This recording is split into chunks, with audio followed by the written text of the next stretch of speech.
I invite the work campers to come up. My word that stuck out that week of work camp was to be intentional. And I looked it up in Wikipedia, and intentional living requires one to be aware of their fundamental beliefs and to be willing to make an effort to have their behavior reflect these beliefs in a form of integrity in relation to his or her conscience and environment. In some cases, such changes are drastic enough that like-minded individuals group together in intentional communities. Reach Work Camp, being an intentional community that lasts for a week, may be the draw that keeps us coming back every year. Monday, intentional was the word of the day. This word stuck out to me during the whole week of work camp and the following weeks. I would like to be more intentional in my daily living. There's not a day that goes by that I think I should call that person that I haven't talked to in a while. I could help that person out. I should stop by and enjoy a cup of coffee with a friend. All these shoulds and coulds that I would like to turn into acts of intention. After a week of work camp, I did get a lot of questions from other parents and community members about the week. I took the intentional route, and instead of just saying, it's a great week for kids, they do good community things, and I can let you know when our next meeting is if you think your kid may be, or you may be interested for next year's adventure. I want to have more of an intentional conversation about that week. I found myself saying the following to several people. There is something about work camp. We pay $300+ to go, sleep in a classroom on an air mattress that we pray holds up all night. We share a bathroom with about 50, 60 other girls and boys every day, and showers with about 150 other girls and boys. We're woken up at 6:30 every morning with a crazy song or noise that is enough to drive anyone insane. Breakfast and dinner provided, not always edible. Lunch does offer a mystery meat and the option of peanut butter and jelly every day. The work day starts about 8:30 and can last from anywhere from 3 to 6 p.m. Your project will most definitely make you step out of your comfort zone, whether it's working on a roof or on a 50-foot ladder to paint a peak. And if height is an issue, or learning a new skill encompassing anything from using power tools to leadership skills. There is an opportunity to hang for a few hours at the end of the day till curfew at 10:30. It's like an all-inclusive vacation, except for it's not the Sandals Resort. But there is something about the experience that when given a choice, like Morgan has been just discerning about it, I didn't want to cry.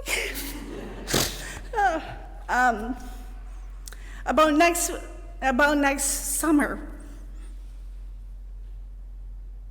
of having either do a lacrosse travel league, which is her passion, is this sport of lacrosse, or work camp, because 2 out of the 5 tournaments of the weekends surrounding work camp week, without a hesitation or even a moment to think about that decision, she chooses work camp. The gift of giving time and oneself unselfishly, the confidence discovered, the growth in the personal journey and faith, the intentional living for a week in an intentional community that is formed to do God's work. It's magical and powerful, an opportunity I am so glad that we as a congregation are able to give. So that's my word, intentional. Good weather was my word for the week, but over the summer, I got to do something most work campers don't normally get to do. I visited my old neighbor for my first Reach Work Camp in Windsor, Maine. It was really awesome to see Erlene and her granddaughter Morgan again and talk to them about that week after 3 years. We shared great memories of the week, like the record player and painting the huge barn. My word was faith.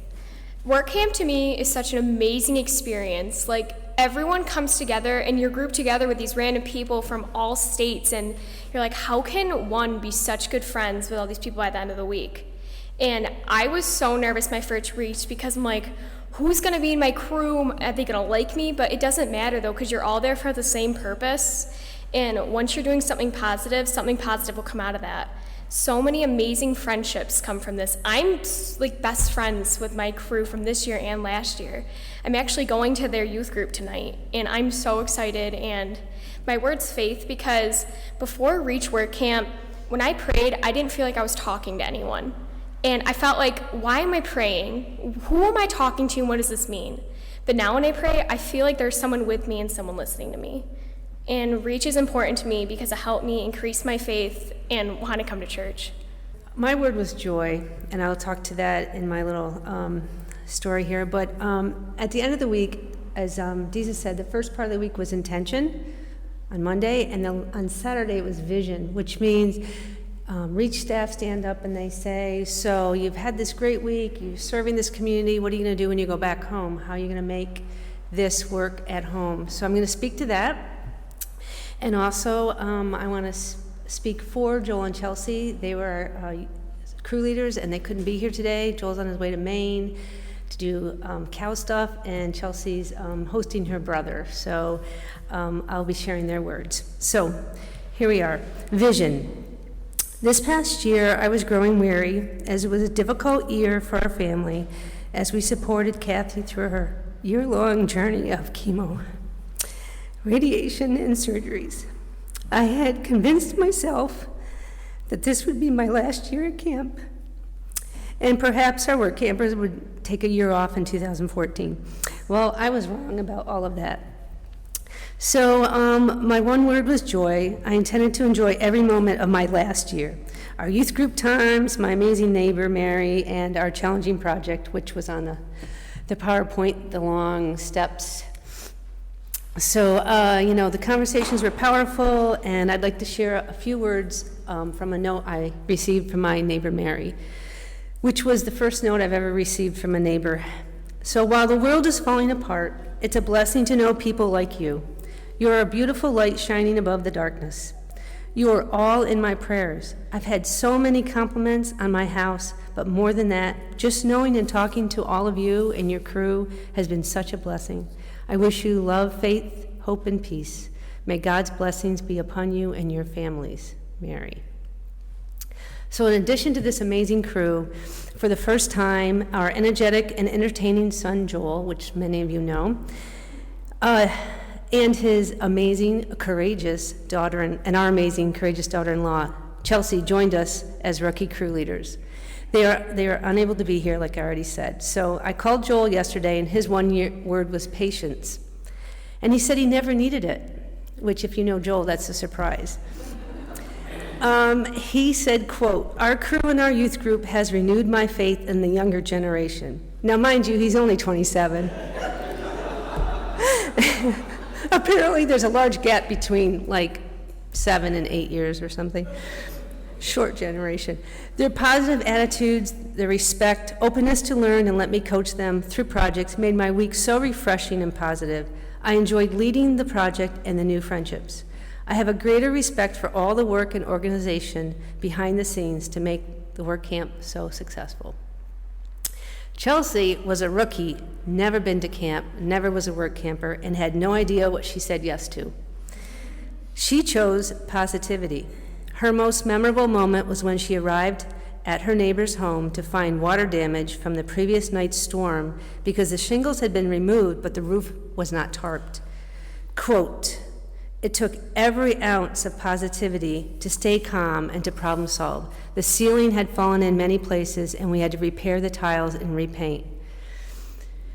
I just wanted to make it right for our neighbor, and we did. She sent thank you letters to each of us and a picture of her living room. I feel confident she can carry on because we made a difference." And on the final morning, she turned to me and said, "It's okay if you don't want to go to North Carolina next summer, but Joel and I, we're taking the teens." Remarkable conviction from a rookie crew leader. So at that moment, I knew we had the key to our future, young, energetic leadership. And my heart shifted. I didn't want to miss this trip. So here we are. Guess what? We're going to North Carolina, 2014. And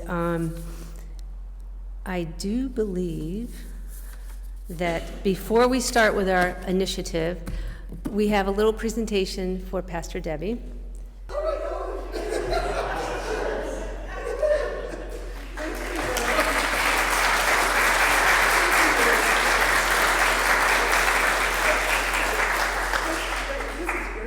I was really happy that I could connect in for some of the first night and see some people remember Morgan's name passing you in the hallway. That was a serendipitous moment.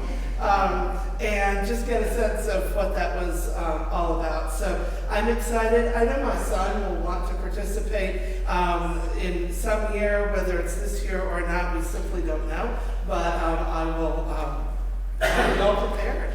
So I'm looking forward to it. I have not done a work camp like this ever. I haven't done a work camp at all in a long time, so I am due for it. So thank you all. Thank you for joining us on here. Yeah. All right. So we'll tap back into the story. So we all left Newfane, and we sort of shifted cars. We all took different teens home so we could get a new, some news perspectives. So we drove into the church, and Chelsea jumps out of the car and she goes, "I've got the one word. It's initiative. The teens need to take initiative. They need to help with fundraising. If they really want to go to North Carolina, they're going to do this." You have to know Chelsea. She is like, she's great. She takes initiative. And so anyway, so the teens are being asked to pay for their work camper fees, which will be refunded as we do fundraising. We are planning a volleyball tournament with other youth groups in the area, and hopefully Abby can let the other youth group know, probably in March, because volleyball is one of the favorite evening activities. And we're also going to try CAM's fundraisers. We'll continue sponsor letters, yoga donations, and any other. We welcome all donations to our big trip. Service Saturdays. I think we stole this from St. Fabian's, maybe? Anyways, well, they shared it with us. Youth are expected to volunteer 20 hours by June through Mission Now projects, supporting our church families and surrounding communities. When they accomplish this, their travel expenses will be reimbursed by the People in Mission Fund. We already have requests to help Emily's neighbor prepare for a house sale, the church fall cleanup in early October, and the ham dinner. So we're already off to a good start. So here we go. All right, so I have to collect my rocks for all the people who aren't here.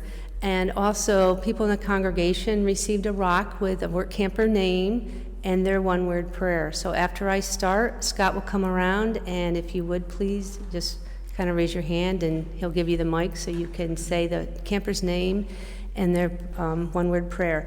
Many of our campers are in college or working or some other place today, but we wanted to honor their one-word prayers as well. I have been struck listening to work campers talk about, everybody talks about neighbor and the meaningful relationships that they develop with their neighbor. So I would invite you to stand as we sing a hymn that actually comes from Africa about Jesus' call to serve our neighbors.